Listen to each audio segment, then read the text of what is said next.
trin kan nun lui sa mua liam to nu kha ngain ao trin mai la thon mai an cha ka ton mang mai đi se ka tra na khua se lo tu chan to re na khua nu reo na e ka to na ri no min i ti chin ka i hai em ni i tiam thu te trang dang i bele mai si zamual ka lia mai ta nge mang tra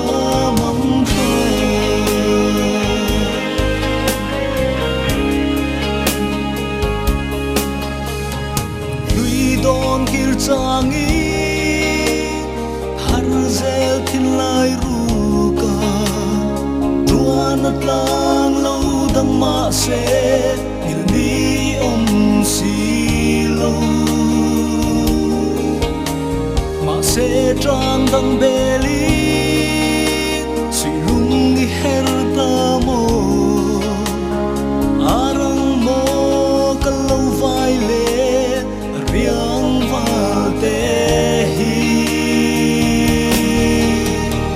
ri no min i ti chin ka i hai em ni i tiam thu te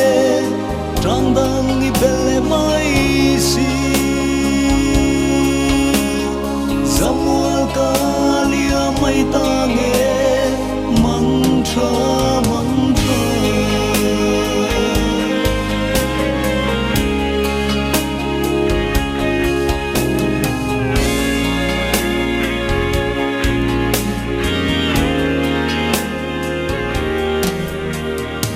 om na bia thu song kan hlang dun lai te khan an ter mai mo min lo hlan le ana e ka to na mangai luat wangin mo hin thei hian ka moi si lo trang dang beri no ma la e lâu lắc na reng ang che